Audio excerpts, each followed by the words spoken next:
Hi everyone, this is Deb Tim and welcome to my channel.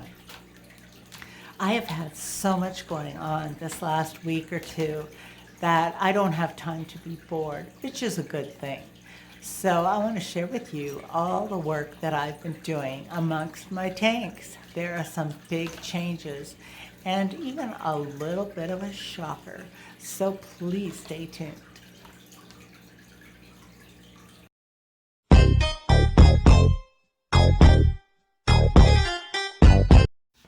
Well, look at my 55-gallon now.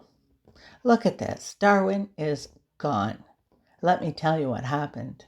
The other day I found Darwin all chewed up. His nuchal was all shriveled up. He had a few bite marks on him, and he was cowering in the tube. It seemed Loki and Darwin had changed roles overnight. Loki, a female RedDevil, and Darwin, a male FlowerHorn, were about the same age and size. They had been together for a few months without any trouble.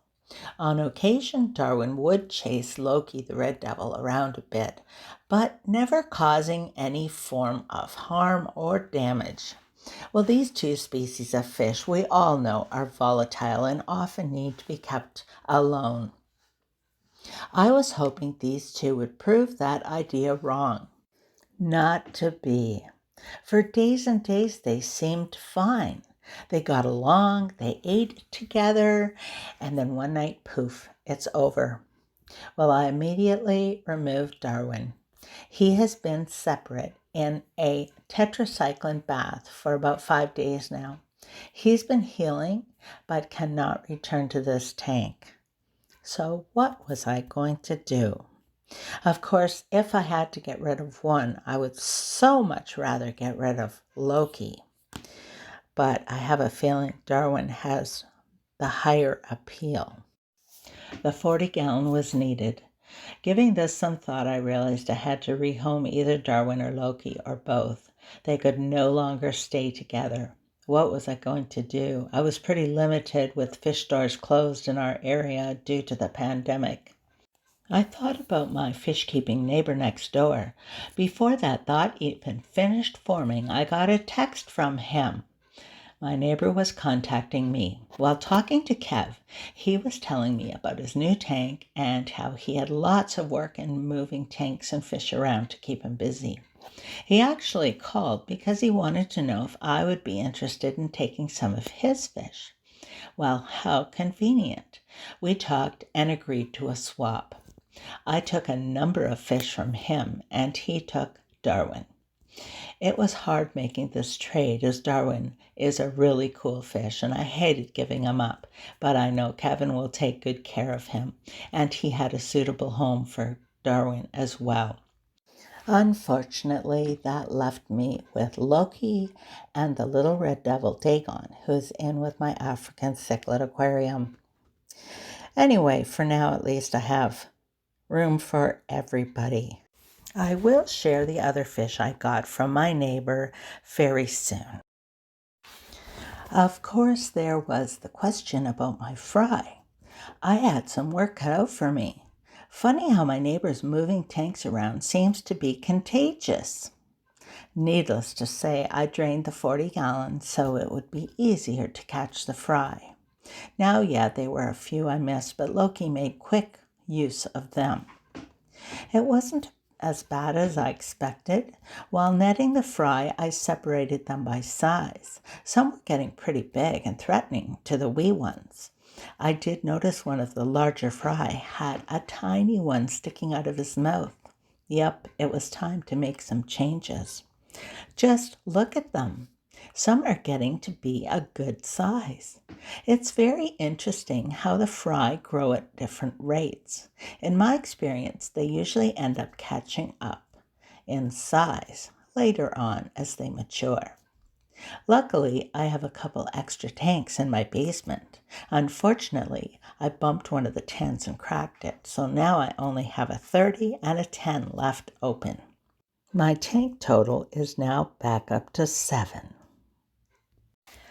Look at my 55-gallon. It's changed again. This tank is more like a revolving door. Once I had the fry moved to the smaller tanks, and then Loki moved into the 40-gallon, I was able to clean this tank and rescape it for the smaller cichlids that were with Elvis. I'm actually really liking this move. These fish have settled in super well and have selected their homes and territories to protect. Going over the stock, I have a couple jewel cichlids out of the 4 I have that have paired off, spawned once, and then ate their spawn.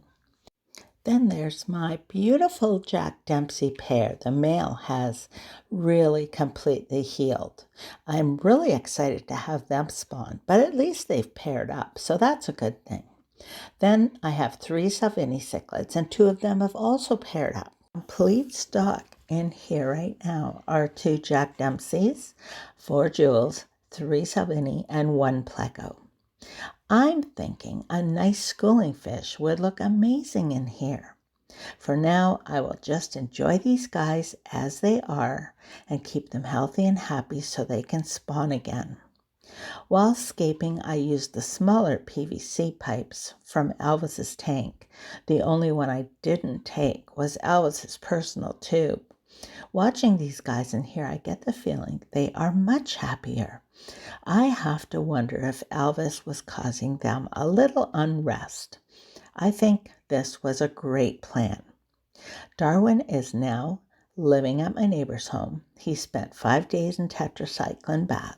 My neighbor took him home the other day, where he now has his very own tank. I also gave my neighbor some tetracycline for more treatments if necessary. It's so amazing how quickly Darwin healed up. As much as I miss him, I feel better having him in his own home. I did offer Kev the 2 RedDevils, Loki, and the smaller one, Dagon, who is in my African cichlid aquarium, but nope, Kevin didn't want them. For the time being, I will just have to keep them, but eventually my plan is to rehome both of them. All of the other fish are doing very well. I can't wait to share with you the other new fish I got from Kevin. More videos will be coming soon when I share them with you. So until next time, this is Deb Tim signing out. I hope you're doing okay through this pandemic. I hope you're following rules of staying in and social distancing. I know it's so hard. It's easiest to do if you just stay at home where you're safest. But anyway, thanks again for watching this video. I hope you're weathering this okay. I pray blessings and health and safety on all of you, and I thank you for tuning in, and I will talk to you soon. Bye.